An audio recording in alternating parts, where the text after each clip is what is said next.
Bangla affairs news top 10। গণভোট ইস্যুতে রাজনৈতিক দলগুলোকে আলোচনার মাধ্যমে আগামী এক সপ্তাহের মধ্যে ঐক্যবদ্ধ সুপারিশ দেওয়ার আহ্বান জানিয়েছেন অন্তর্বর্তী সরকার।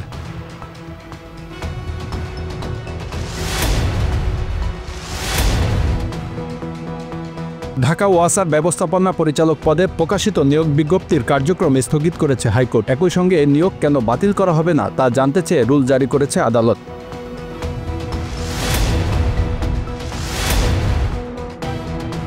বাংলাদেশ এখন সংকটময় মুহূর্তে দাঁড়িয়ে আছে। গণতন্ত্রের পথে দেশ কিভাবে এগোবে তা নির্ধারণ করবে আগামী নির্বাচনের উপর, বলেছেন প্রধান নির্বাচন কমিশনার এএম নাসির উদ্দিন।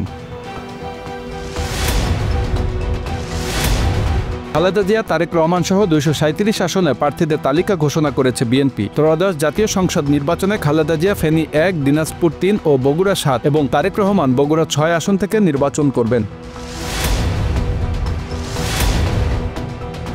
রাজনৈতিক দলগুলোর মধ্যে আলোচনার জন্য প্রধান উপদেষ্টার আহ্বান ইতিবাচক, তবে সরকার উদ্যোগী না হলে রেফারির ভূমিকা নিয়ে প্রশ্ন উঠবে বলে জানিয়েছেন জামাতের নায়েবে আমির সৈয়দ আবদুল্লাহ মোহাম্মদ তাহের।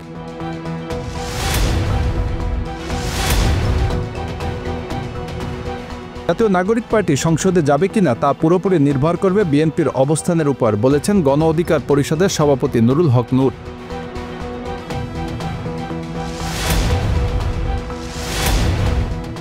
ধর্মভিত্তিক সংগঠনগুলোর সমালোচনার মুখে সরকারি প্রাথমিক বিদ্যালয়ে নতুন সৃষ্ট সঙ্গীত শিক্ষক পদ বাতিল করেছে প্রাথমিক ও গণশিক্ষা মন্ত্রণালয়। একই সঙ্গে বাতিল করা হয়েছে শরীরচর্চা শিক্ষকের পদও।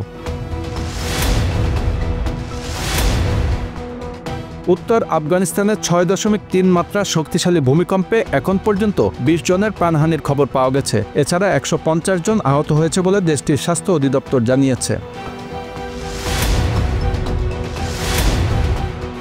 চিত্রনায়ক দেবের বিপরীতে এবার নাচ গানের ছবিতে দেখা যাবে সোহিনী সরকারকে। এই খবর সামনে আসার পর থেকে নতুন জুটির গুঞ্জন তুঙ্গে, তবে সোহিনী স্পষ্ট জানালেন তাদের সম্পর্ক পেশাগত মাত্রার।